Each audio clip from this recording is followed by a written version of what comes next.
छठी मरतबा वज़ीर आला खैबर पख्तूनख्वा सुहेल अफरीदी पहुंचे अपने लीडर इमरान खान से मिलने के लिए अडयाला जेल।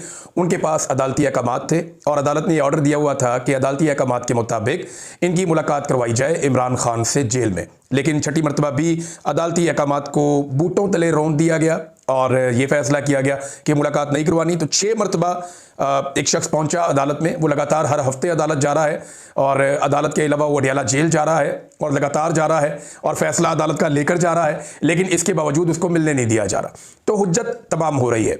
इसके बाद भी जब कभी सुहेल अफरीदी ने कहा कि मैं एहतजाज का रास्ता अपनाऊंगा तो बहुत सारे टाउट्स मैदान में आ जाएंगे और वो कहेंगे जी मईशत तबाह होने लगी है, वो कहेंगे जी देखें ये ज्यादती कर रहे हैं, वो कहेंगे देखें जी ये चढ़ दौड़े हैं।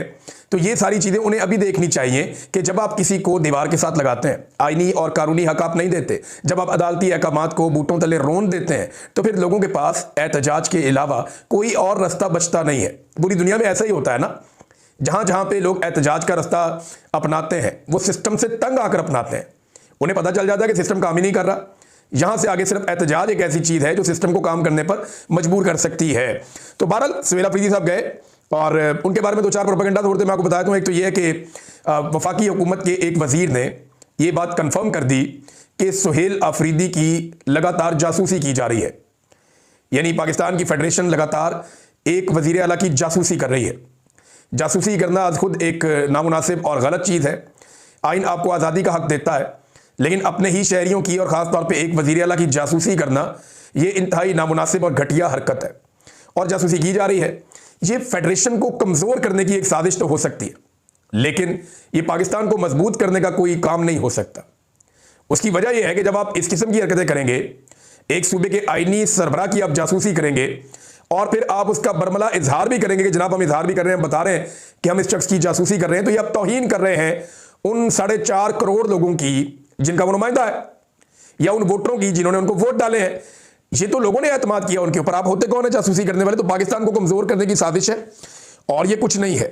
एक सवाल पूछा गया वहां पे सुहेल अफरीदी से कि जनाब आप इतना रिएक्शन क्यों देते हैं, इससे तो बात बढ़ जाएगी। तो रिएक्शन जो है वो हमेशा एक्शन का होता है। तो इस पर सुहेल अफरीदी साहब ने बड़ा अच्छा जवाब दिया। उन्होंने कहा जी देखें, फिर इसलिए तो मैं कहता हूं कि एक्शन बंद कर दें, जो गलत एक्शन लिए जा रहे हैं उन्हें बंद कर दें ताकि हमारी जानिब से रिएक्शन ना आए। और देखिए अभी भी सुहेल अफरीदी ना थोड़ा बैक फुट पे रहकर चीजें कर रहे हैं, अभी भी वो मौका दे रहे हैं मौजूदा निज़ाम को कि सुधर जाओ। मिसाल के तौर पे ये जो एक FIR सुहेल अफरीदी पर करवाई गई, सुहेल अफरीदी ने उसे नो बॉल पर फुल टॉस करार दिया। उन्होंने कहा जी इन्होंने मुझे नो बॉल के ऊपर फुल टॉस दे दिया, मैं चाहूं तो इसी FIR में इनकी दुर्गत बन सकती है, क्योंकि मामला तो बड़ा सादा सादा है ना। वो कहे आओ चलो मैं तुम्हें मस्जिद दिखाता हूं चल के। वज़ीर आला FIA की टीम को ले और लेकर चला जाए वहां पे, मकामी लोगों को इकट्ठा करे और देखो जी FIA को बताओगे यहाँ पे क्या हुआ था।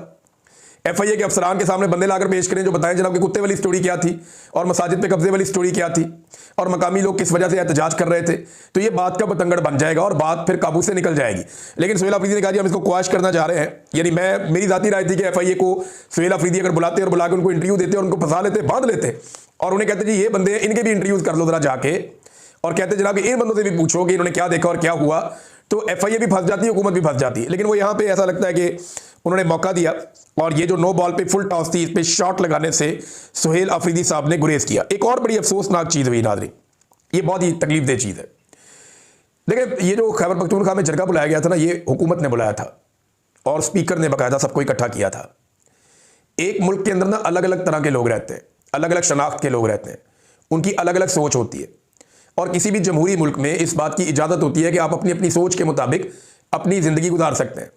चंद चीज़ें जिनको आप नहीं छेड़ सकते वो आइन के अंदर दर्ज होती हैं। मिसाल के तौर पे आप पाकिस्तान की नज़रियाती असास के खिलाफ नहीं जा सकते, आप यहाँ पे मजहबी रवादारी आपको रखनी पड़ेगी। चंद चीज़ें होती हैं जो आपकी लिमिट्स हैं, उनको आप क्रॉस नहीं करते। उसके अलावा आप अपना कोई भी नज़रिया रख सकते हैं। आप किसी भी पोलिटिकल लीडर को अच्छा या बुरा कह सकते हैं, तारीखी वाक़यात और हक़ाइक़ को आप अपनी मर्जी से बयान कर सकते हैं कि जनाब मुझे लगता है वो ऐसे नहीं ऐसे हुआ था। ये डेमोक्रेसी में इसकी इजाज़त होती है, दुनिया भर के ममालिक में इजाज़त है, हर तरह की डिबेट होती है पूरी दुनिया में।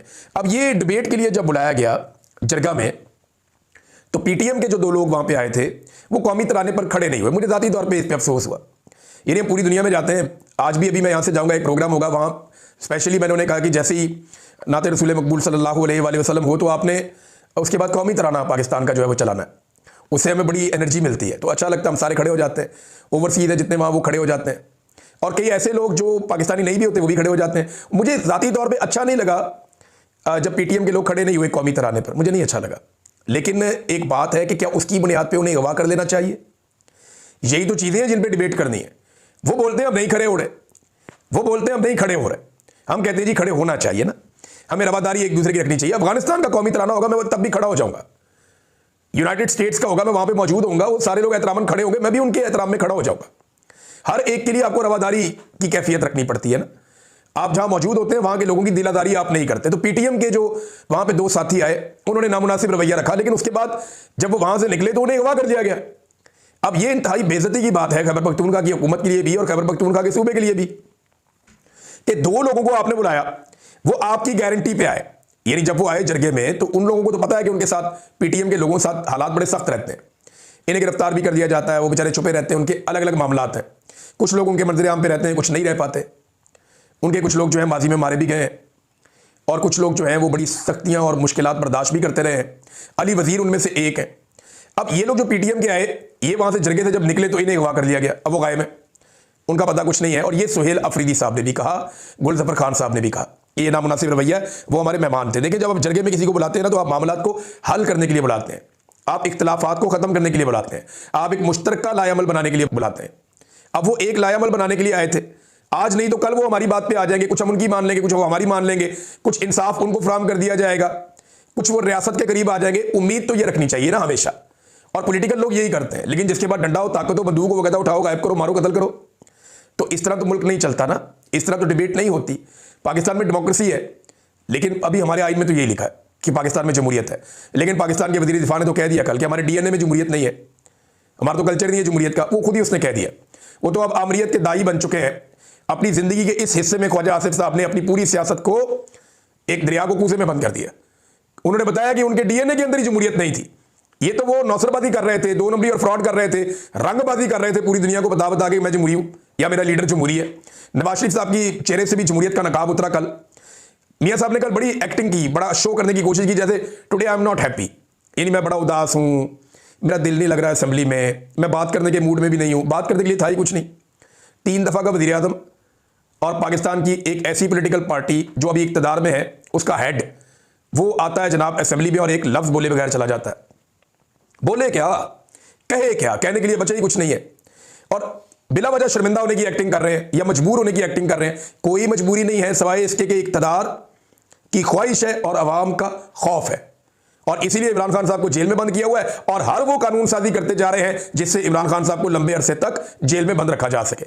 और अब तो उनके वजीर खुल खुलाकर इमरान खान साहब को कत्ल करने की धमकियां भी देना शुरू हो गए, जैसा कि हनीफ अब्बासी साहब ने, जो रेलवे के वजीर हैं, उन्होंने हाल ही में एक धमकी दी है बड़ी खौफनाक कि वक्त से पहले इमरान खान साहब की फातिहा पढ़ दी जाएगी अगर ये रवैये ना तब्दील किए गए तो नाज़रीन, इस पे जो है वो बड़ा सख्त रद्द-ए-अमल दिया सीएम अफरीदी, सुहेल अफरीदी साहब ने। उन्होंने कहा जी कि ये ज्यादती है और इस पे हमारा बड़ा सख्त रद्द-ए-अमल आएगा, ये हमारी पख्तूनों की और कबायली रवायात को रौंदा जा रहा है। हमने उन्हें बुलाया था और वो आए थे हमारी दावत के ऊपर, 2 लोग पीटीएम के, और उनका गायब हो जाना, इसका बड़ा सख्त रद्द-ए-अमल आएगा, ये जनाब उन्होंने कहा। अच्छा, एक और प्रोपेगेंडा किया जा रहा था, और ये प्रोपेगेंडा कुछ साबिक वज़ीर आला गड्डापुर के साथ मुंसलिक कुछ सोशल मीडिया के अकाउंट्स हैं, वो कल से एक प्रोपेगेंडा कर रहे थे कि सुहेल अफरीदी फैसल करीम कुंडी, जो कि गवर्नर है पीपल्स पार्टी का, वहां पे खैबर पख्तूनख्वा में उसको नई गाड़ी लेकर दे रहा है, और पेपर भी लगाया हुआ था एक। तो एक्चुअली अब सुहेल अफरीदी ने क्लियर किया कि ये गड्डापुर साहब के दौर की समरी थी और मैंने इसको मुस्तरद कर दिया। यानी वो जो गंडापुर साहब के लोग ये प्रोपेगेंडा कर रहे थे कि सुहेल अफरीदी ने तो इमरान खान को छुड़वाना था, जनाब ये तो अब गाड़ियां लेकर दे रहा है, तो इस किस्म का प्रोपेगेंडा कुछ ऐसे अकाउंट्स कर रहे थे जो गंडापुर के साथ मुंसलिक है। अब वो जो अकाउंट है वो खुलकर सामने आ गया। मैंने को बताया था कि सुहेल अफरीदी के खिलाफ पार्टी के अंदर से बड़ी साजिश होनी है। आजकल बड़ी गेम तैयार की जा रही है, बंदे तैयार हो रहे हैं कि सुहेल अफरीदी के खिलाफ प्रोपेगेंडा बड़ा करना कैसे है। तो मैं अब इतना ही आपको कहूँगा, ज़्यादा बात मैं आपके सामने नहीं करता, कि गंडापुर साहब से मुंसलिक ये सोशल मीडिया के अकाउंट से वो हमेशा उनकी तारीफें करते हैं, उन्होंने ये इल्ज़ाम लगाया था। तो दूसरी जानिब से जवाब ये आया कि ये गंडापुर साहब के दौर में ही गाड़ी दी जा रही थी, हमने इसको मुस्तरद कर दिया है। नाज़रीन, बैनुल-अक़वामी मीडिया ने कैसे रिपोर्ट किया एक्सटेंशन के मामले को और ये इस्तिस्ना के मामले को, लेकिन पाकिस्तान की मीडिया ने तो इसको ऐसे रिपोर्ट किया जैसे रिपोर्ट ही नहीं किया। मीडिया बात करता है कि जरदारी को ताहयात इस्तिस्ना क्यों मिल रहा है, मीडिया बात करता है कि जनाब ये अदलिया के साथ क्या हो गया, अदलिया को तबाह बर्बाद कर दिया। इन चीज़ों में बात करता है। 243 पर बात करने की किसी मीडिया वाले को इजाज़त नहीं है, खुलकर इस पर बात ही नहीं कर सकते। आर्मी चीफ को जो चीज़ें मिल गई हैं, इसके ऊपर एक बड़ा ज़बरदस्त पंफलेट जारी किया गया है सोशल मीडिया पे, और इसके अंदर सारी तफसीलात हैं। जो चीज़ें मिली हैं वो क्या है। 27वीं गैर आईनी तरमीम फर्द वाहिद का बिला एहतसाब मुतलक इक़्तिदार और इख्तियार। आइंदा आने वाले आर्मी चीफ के लिए जो मुमकिना अहदाफ होंगे वो क्या किया करेगा जब नया आर्मी चीफ आया करेगा। वो माजी के 3 साल के बरक्स आर्मी चीफ का ओहदा 5 साल का हो जाएगा। एक तो उसको ये फ़ायदा होगा। इसके बाद एक्सटेंशन की सियासी तगोदो से बचने के लिए वो खित्ते में एक नई जंग छेड़ेगा और फील्ड मार्शल बनने के बाद अपने मरते दम तक के लिए ये ओहदा लेकर ताहयात अमर हो जाएगा। इसके उसको फ़ायदे क्या होंगे। नंबर 1, उसका ओहदा ताहयात रहेगा। नंबर 2, ताहयात उसको मुराद मिलती रहेंगी। नंबर 3, ओहदे से बरतरफी तकरीबन नामुमकिन हद तक मुश्किल हो जाएगी। और नंबर 4, मुसल्लह अफवाज पर फील्ड मार्शल का मुकम्मल कंट्रोल हो जाएगा। नंबर 5, ताहयात इस्तिस्ना उसे मिल जाएगा, यानी मावरा अदालत कत्ल किया जाए, जबरी गुमशुदगियां की जाएं, करप्शन समेत हर किस्म की लाकानूनियत पर एहतसाब नामुमकिन हो जाएगा। और बरतरफी का तरीक़ाकार सदर के मुआखजे की तरह का इम्पीचमेंट जैसे सदर की जाती है उस तरीके पर इन्होंने इस्तवार कर दिया है। यानी पाकिस्तान की 78 साल तारीख में आज तक तो ये नहीं हो सका। तो जो कौम मिलकर या जो मुल्क एक सदर को नहीं आज तक मुआखजा कर सका, वो एक आर्मी चीफ का मुआखजा क्या करेगा। क्या पिद्दी और क्या पिद्दी का शोरबा। और ओहदे से बरतरफी के लिए दोनों ऐवानों की 2/3 अक्सरियत दरकार होगी, जो कभी भी किसी भी जमात को नहीं लेने दी जाएगी। ये तो एस्टेब्लिशमेंट ने अब सोच रखा है। तो नाज़रीन, बैनुल अक़वामी मीडिया इसे कैसे रिपोर्ट करे। तो हमारा मीडिया तो ऐसे रिपोर्ट कर रहा है ना। बैनुल अक़वामी मीडिया इसको लाइफ एक्सटेंशन, लाइफ इम्यूनिटी का नाम दे रहा है। आप बैनुल अक़वामी मीडिया निकालें, जो पाकिस्तान के अंदर 27वीं आईनी तरमीम हुई है, जहां पे भी आप पढ़ेंगे तो आप सर पकड़ के बैठ जाएंगे कि एक्चुअल तो रिपोर्टिंग वो कर रहे हैं कि हमने कैसे अपने आइन को दफन कर दिया, तबाह बर्बाद करके रख दिया। वो पीटीआई वालों ने चाहे मजाक में किया हो, लेकिन जो उन्होंने एक पम्फलेट निकाला ना आइन की ताज़ियत के लिए, वो बिल्कुल दुरुस्त है कि इस तारीख को आइन का इंतकाल हो गया। और वजह जो है वो खौफ इमरान खान, जिसकी वजह से आइन का इंतकाल हुआ है। अब नाज़रीन, एक और जो डेवलपमेंट है वो मैं आपके सामने रखता हूँ। फिर एक कॉलम अंसार अब्बासी साहब ने लिखा, बड़ी इंटरेस्टिंग चीज़ें मैं आपके साथ शेयर करूँगा। वो बहुत ज़रूरी है क्योंकि उसमें मेरा भी तस्करा उन्होंने नाम लिए बगैर किया है। तो इसमें ना पाकिस्तान ने अमली तौर पे अब ये फैसला कर लिया है कि वो अफगानिस्तान के ऊपर एक हमला करेगा। ये खबर मैं आप आज दे रहा हूँ। आज 13 तारीख है नवंबर की, और मैं आपको बता रहा हूँ कि पाकिस्तान अफगानिस्तान के ऊपर एक हमला करेगा। ये फैसला पाकिस्तान ने कर लिया है और इससे अमेरिका को बड़ी खुशी हासिल होगी। वज़ीर दिफा और वज़ीर दाखिला के बयान छोटे मोटे आ चुके हैं और फील्ड मार्शल और जो इदारा है वो अपनी नीयत पहले ही शो कर चुका है। और ये एक मुख्तसर जंग रहेगी या लंबी हो जाएगी, इसके बारे में किसी को आइडिया नहीं है। पाकिस्तान को सूट करती है एक मुख्तसर जंग, क्योंकि अफगानिस्तान के पास रवायती जंग लड़ने का कोई साजो सामान नहीं है। ना उनके पास एयरफोर्स है, ना उनके पास जदीद मिसाइल सिस्टम्स हैं कि वो पाकिस्तानी फौज का मुकाबला कर सकें। लेकिन लंबी जंग के अंदर, गुरीला जंग के अंदर, वो इंटरनल नुकसान कर सकते हैं, अंदरूनी नुकसान कर सकते हैं। जो उनका एक पुराना तरीकाकार है, जैसे वो नेटो के साथ लड़े हैं बड़ा लंबा अरसा, तो क्या वो सालों तक इसको खींच लेंगे, ये एक बड़ा सवाल है। लेकिन अगर वो इसको सालों तक नहीं खींचते लड़ाई को, तो उसके पीछे एक रीज़न ये भी हो सकता है कि अमेरिका बीच में पड़ जाएगा और चाइना बीच में पड़ जाएगा। चाइना को पाकिस्तान और अफगानिस्तान की जंग इस वक्त सूट नहीं करती, और ना ही रशिया ये चाहेगा कि यहाँ पे एक नई जंग लग जाए। तो अफगानिस्तान को कोई सपोर्ट एज सच मुझे नहीं लगता कि चाइना या रशिया के अलावा कहीं से मिलेगी, क्योंकि अमेरिकन तो वैसे ही उनसे बगराम एयरबेस मांग रहे हैं। अगर वो उन्हें वो एयरबेस दे देते हैं तो शायद पाकिस्तान के जो भारी हथियार हैं उनसे वो बच पाएँ। लेकिन पाकिस्तान का इसमें ज़्यादा फायदा होगा या नुकसान होगा। देखिए, पाकिस्तान कोशिश ये करेगा कि दहशतगर्दी जो अफगानिस्तान से आ रही है, इंडिया उसको स्पॉन्सर कर रहा है बकौल पाकिस्तानी गवर्नमेंट के, उसको रोका जाए बॉर्डर से उस तरफ, वो इधर ना आए। ये पाकिस्तान की कोशिश होगी कि ये होना चाहिए। दूसरा, पाकिस्तान की कोशिश होगी एस्टैब्लिशमेंट की कि अमेरिका को किसी तरह हम राजी कर लें, अमेरिका हमसे खुश हो जाए। लेकिन जो अफगानों का लड़ाई का तरीका है वो बड़ा खौफनाक है। वो फिर लंबे अरसे तक कोई ना कोई चीज़ करते रहते हैं। तो पाकिस्तान ने को फतह तो करना नहीं अफगानिस्तान का कोई इलाका, ऐसा तो हमारी नीयत है नहीं, और ना हम कोई उनके इलाके छीनना चाहते हैं। ऐसी भी कोई पाकिस्तान की जानिब से कोई स्टेटमेंट या कोई चीज़ ऐसी भी सामने नहीं आई। तो ना फतह अफगानिस्तान ने पाकिस्तान के अंदर किसी इलाके को करना है। होगा ये कि दोनों ममालिक का नुकसान होगा और काफ़ी नुकसान हो जाएगा इस एडवेंचर के नतीजे में, और भारत भी पाकिस्तान के साथ इस बीच में शरारत कर सकता है, क्योंकि ख्वाजा आसिफ ने स्टेटमेंट दिया कि पाकिस्तान जो है वो दोनों सरहदों पर एक साथ लड़ने के लिए तैयार है। भारत से भी लड़ देगा और अफगानिस्तान से भी लड़ देगा। क्या हमारी इकॉनमी इसकी इजाज़त देती है? एक बहुत बड़ा सवाल है। दूसरी बात यह है कि पाकिस्तान अफगानिस्तान पे हमला ये कहते हुए करता है कि वहाँ पे वो दहशतगर्द हैं जो हमारी सरजमीन पे अटैक करते हैं। तो इंडिया को भी फिर जवाब मिल जाता है कि वो पाकिस्तान के ऊपर हमला ये कहते हुए करता है कि वहाँ पे जो दहशतगर्द हैं वो हमारी सरजमीन पे हमला करते हैं। ये मैं आपको एक बात बता रहा हूँ, इंटरनेशनल तनाजुर में मैं इसके अंदर सही गलत की बात नहीं कर रहा कि पाकिस्तान ये कहता है कि अफगानिस्तान से दहशतगर्द आते हैं तो हमने अफगानिस्तान के ऊपर अटैक कर देना है। इंडिया ये कहता है पाकिस्तान से दहशतगर्दी आती है तो हमने पाकिस्तान के ऊपर अटैक कर देना है। तो अगर आप एक जवाब को दुरुस्त समझेंगे तो दूसरे को भी फिर आपको दुरुस्त समझना पड़ेगा। और इंडिया में दहशतगर्दी बहुत थोड़ी होती है, पाकिस्तान में तो दहशतगर्दी के वाकयात तवातर के साथ और बहुत ज्यादा होते हैं, जो बड़े अफसोसनाक है। तो नाज़रीन, ये देखते हैं कि इसमें क्या होता है। लेकिन अब जरा आज कॉलम की तरफ जो मैंने आपको तस्करा किया था, अंसार अब्बासी साहब ने एक और कॉलम लिखा है जिसमें उन्होंने इमरान खान साहब को बहुत ज्यादा समझाने की कोशिश की है कि आप सरेंडर करें, आपकी ये पॉलिसी गलत है। ये जो आपने फैसला किया टक्कर लेने का, या आप टक्कर के लोग जो इस किस्म की बात हुई थी उससे आप मुतासिर हो गए और उसके बाद आपने जो है वो एक टकराव की पॉलिसी इख्तियार कर ली, तो पाकिस्तान तहरीक इंसाफ को क्या मिला?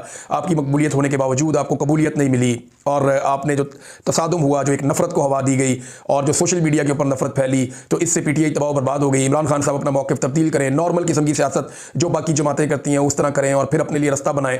तो अंसार अब्बासी साहब ये बातें कर रहे हैं। देखिए, मैंने ना अंसार अब्बासी साहब के कॉलम में, क्योंकि उन्होंने मेरे एक जुमले का तस्करा किया कि उन्होंने मेरी तकरीर से, इमरान खान साहब ने मेरे मौक़िफ़ से मुतासिर होकर ये वाली पॉलिसी अपना ली। तो अब्बासी साहब इमरान खान लीडर है, वो नवाज शरीफ साहब की तरह नहीं है कि आप लोगों से मशवरा करके वो अपनी कोई ओपिनियन बना लेते हैं। मियाँ साहब, इमरान खान को अपनी ओपिनियन बनाने के लिए किसी दानिश्वर की, किसी तकरीर करने वाले की, किसी मोटिवेशनल स्पीकर की ज़रूरत नहीं है। आपने अपनी ज़िंदगी में इतनी किताबों के नाम नहीं याद रखे होंगे जितनी किताबें उसने पढ़ ली हैं। वो इतना बड़ा आदमी है और उसका नॉलेज आप लोगों से बहुत ज़्यादा है। मेरे ख्याल में पाकिस्तान के अंदर जो शानदार दिमाग है उनमें से एक इमरान खान का है। तो उसको आप बेवकूफ़ नहीं बना सकते, ना आप उसको हैंडल कर सकते हैं। इमरान खान साहब अगर एक तकरीर से या कोई एक जुमले से मुतासिर होकर या सोशल मीडिया से मुतासिर होकर ये इसके अंदर कूद गया, आपकी ये सोच है, तो फिर आपकी सोच गलत है। ये एक्चुअली बारीक वारदात है। कर क्या रहे हैं? ये कर ये रहे हैं कि इमरान खान की सोच का मलबा लोगों पर डाल रहे हैं। वो ये कह रहे हैं कि ये इमरान खान की सोच नहीं है लड़ाई झगड़े की, हम इमरान खान को रास्ता देना चाहते हैं, सारा मलबा लोगों पे डाल दो, इस पे डाल दो, उस पे डाल दो। भाई इमरान खान तो रोज कहता है मुल्क भी मेरा, फौज भी मेरी। कोई और ये कहता है? जब नवाज शरीफ को मिलिट्री एस्टेब्लिशमेंट से प्रॉब्लम था, उसने ये कहा था? इमरान खान वाहिद आदमी बार बार कहता है मुल्क भी मेरा और फौज भी मेरी। वो तो ऑन करता है, फौज को तो गाली देता कोई नहीं है, फौज के साथ तो लड़ता कोई नहीं है। लड़ाई तो मिलिट्री एस्टेब्लिशमेंट की घटिया पॉलिसियों पे है। देखिए, आपको नवाज शरीफ अगर आप ढूंढ रहे हैं ना इमरान खान के अंदर, तो वो आपको नहीं मिलेगा। इमरान खान ने जो भी किया वो खुद ही किया। मुझे बताया ना, इमरान खान को यहां तक लाया कौन? आपने उसका इंतखाबी निशान छीन लिया, आपने उसको बेगुनाह जेल के अंदर डाल दिया, उसका इलेक्शन चोरी कर लिया, इंसानों का कत्लेआम किया गया, चादर और चार दीवारी का बार बार तकद्दुस पामाल किया। ये किसने किया? सारा कुछ 20-25 हज़ार बंदा गिरफ्तार करके जेलों में डाल दिया। और आपने, यानी मैंने ये तकरीर की जून के आखिर में, और तो 25 मई 2022 को कौन कत्लेआम कर रहा था, लोगों को मार रहा था? तब पुल से किसने फेंका था इंसान को? तब किसने गाड़ियां तोड़ी थी, टॉर्चर किया था, तशद्दुद किया था, तबाही फेर दी थी? तब तो इमरान खान साहब डी चौक आने की बजाय वहां से लोगों को इसलिए वापस दे गए थे कि यहां पे बहुत ज्यादा खून खराबा हो जाएगा, और उसने मौका दिया था इस सिस्टम को एक मरतबा फिर चलने के लिए। तो ये कहानियां आप सुनाते हैं, आपको लगता है कि इमरान खान आपके कहने पे सरेंडर कर देगा। देखिए, ये वो लोग हैं जो जालिम को कुछ नहीं कहते लेकिन मजलूम को कोसते रहते हैं कि तू क्यों खड़ा हुआ है, तू क्यों आवाज उठा रहा है, तू जुल्म के सामने झुक क्यों नहीं जाता? क्योंकि इनके अपने आका, इनके अपने लीडर जो है वो जुल्म के सामने झुक गए थे। तो ये कहते हैं इमरान खान भी जुल्म के सामने झुक जाए ताकि सारे एक जैसे हो जाए। लेकिन ऐसे ही सोच के हमें लोग हुआ करते थे यजीद और फिरौन के साथ भी। उन्हें भी ऐसे लोग मैसर थे जो डट जाने वालों को मसलियत की दावत देते रहते थे। इमरान खान साहब को हासिल क्या हुआ, ये आपने सवाल पूछा अंसार अब्बासी साहब। आज वो तारीख का सबसे मकबूल तरीन लीडर है, उसका मुकाबला नहीं हो रहा। पाकिस्तान में इस लेवल का मकबूल लीडर नहीं था, ये उसको हासिल हुआ। नंबर 2, पाकिस्तानियों को जो शऊर हासिल हुआ, पाकिस्तानियों को एग्जैक्टली पता है कि पाकिस्तान के साथ किसने क्या किया। ना सिर्फ वो तारीख को जानते हैं बल्कि उसके हवाले देते हैं आप। नंबर 3, जो एस्टेब्लिशमेंट की एक बदमाशी है पिछले 70 साल से, वो बेनकाब हो गई। इमरान खान साहब ने कपड़े उतार के चौक में खड़ा कर दिया, बता दिया बादशाह नंगा। ये तो माजी में कभी नहीं हुआ था, ये हासिल हुआ ना, ये तो कौम को फायदा हुआ इसका। फिर जो बरादरी और जुबान और लालच की बुनियाद के ऊपर वोटें पड़ती थी, आज वो नजरिए की बुनियाद के ऊपर वोटें पड़ती हैं पाकिस्तान में। ये इमरान खान साहब ने हासिल किया। फिर जो एक सियासी माफिया को बेनकाब किया, बहुत सारे सहूलतकारों को और तमाम शोबों में छुपे हुए ऐसे गिद्धों को बेनकाब किया जो हमेशा लोगों की सियासी लाशें नोच कर उनका गोश्त खाकर अपना गुजारा करते थे। झूठा खाने वाले बेशुमार ऐसे लोगों को बेनकाब किया जो आज भी जालिम को नहीं रोकते, मजलूम को बुरा कहते हैं। ये इमरान खान ने किया और बेशुमार चीजें इमरान खान साहब ने हासिल की हैं। सोशल मीडिया की नफरत और गालम गलोच, ये तो सारी पॉलिटिकल पार्टीज में। अंसार अब्बासी साहब, आपको पाकिस्तान तहरीक इंसाफ के लोग शिकवा गिला करते होंगे, तो मुझे बाकी सारी पॉलिटिकल पार्टी के लोग करते हैं, कभी कभी पीटीआई के लोग भी करते हैं। ये तो हर पॉलिटिकल पार्टी के अंदर थोड़े बहुत लोग हर पॉलिटिकल पार्टी के अंदर होते हैं जो बदजुबान होते हैं। वो आपके मुआशरे का प्रॉब्लम है, वो लीडरशिप का नहीं है। मरियम नवाज बेशुमार ऐसे ट्विटर अकाउंट्स को और सोशल मीडिया अकाउंट्स को खुद फॉलो करती है जो गंदी मां बहन की घटिया गालियां देते हैं। इमरान खान एक को भी फॉलो नहीं करता। कभी अंसार अब्बासी साहब इस पे बात की है आपने? माँ और बहनों को गंदी गालियां देने वाले लोगों की निजी जिंदगी के ऊपर कीचड़ उछालने वालों को शरीफ खानदान बुलाकर इज्जत अफजाई करता है, अपने साथ बिठाता है, कभी इस पर बात की है आपने? इमरान खान तो ऐसा नहीं करता। उसने तो कभी किसी को नहीं कहा कि ये कहो और ये करो।